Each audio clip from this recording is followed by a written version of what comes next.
Member for Nanaimo North Cowichan. Thank you, Madam Speaker. I'm pleased to rise to speak to the motion today. Be it resolved that this House supports SOGI 123 within our schools to help create safe and inclusive learning environments that are free of discrimination for all students. Well, Madam Speaker, who could possibly argue with that the stated intention, and I certainly won't. I'll certainly argue in favor of this program for a number of reasons, but I'll quote from the website, the official website of SOGI. Everyone has a sexual orientation and gender identity. SOGI 123 helps educators make schools inclusive and safe for students of all sexual orientations and gender identities.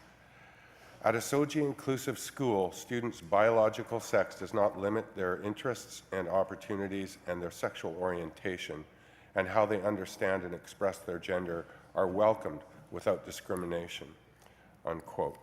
So this is a noble and lofty goal to elevate everyone to the same place, and the SOGI attempts to do this in three ways.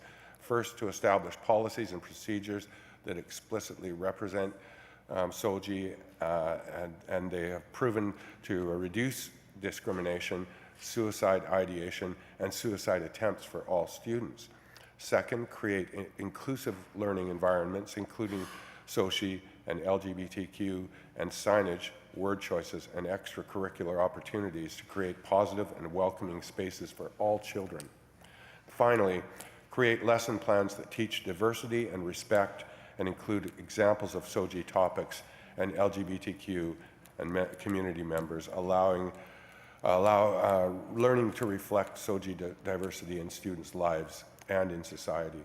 So essentially, this is about creating an environment where discrimination and bullying on the basis of sexual orientation or gender identity is unacceptable, and where we learn together to accept a variety of orientations and gender identities and understand that it's okay that we exist the way we are, the way we feel we are, and the way we were born. Everyone deserves nothing less than that equal level of respect and regard, no matter what their orientation or their identity. The benefits of SOGI are real. As many as 4 fewer suicide attempts in schools that embrace SOGI. 37 fewer students binge drinking on 6 or more days in the past month. That's what was found in schools that embrace SOGI. 21 fewer students with problematic substance use. Madam Speaker, this is not the stuff of demons. This is the stuff of liberation. This is the stuff of rescue. And Madam Speaker, despite the passionate defense from many MLAs, we have seen the influence of anti-SOGI sentiment on government decisions. Former Premier Christy Clark explained that she, as quote, "I didn't get to do as much on social issues as I would have liked. I'm in favor of gay marriage. I'm in favor of a woman's right to choose. I'm in favor of supporting transgender bathrooms," and things like that. But we don't talk about those things, and we don't execute on those things, because the only way to keep another party out of power in this province is if we band together and work together. And that's been the unfortunate political reality in this province, and hopefully what we've heard today means that that has shifted. Because, Madam Speaker, today I think young people don't need to fear their identity and what it will do. Hopefully this kind of programming will help people embrace who they are. Myself, I struggled for 5 decades as a bisexual man to identify and to be open with people. And it's only in the past 5 or 6 years that I've been open with all the people I know, including my family.